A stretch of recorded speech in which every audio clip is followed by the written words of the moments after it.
il y a un mystère que je n'ai jamais compris. Qu'est-ce qui fait qu'à un moment, on voit et on sait, et qu'à d'autres moments, on regarde et on ignore?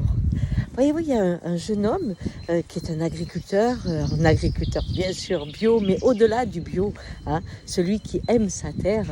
Et il racontait que la conscience qu'il avait eue du vivant et de la beauté du monde, il l'avait eue à 11 ans. Il était dans une famille traditionnelle, bien entendu, et quand il fallait protéger la culture de blé ou de maïs, je ne me souviens plus, on donnait des petites carabines aux enfants qui avaient 10-11 ans pour qu'ils fassent du bruit, tirent et fassent partir les moineaux. Et lui, en tirant à un moment, il touche un oiseau. Et du coup, il le ramasse et dans sa main, il dit: la première chose que j'ai vue, c'est la beauté. La seconde, elle était vivante, c'était une bergeronnette des ruisseaux.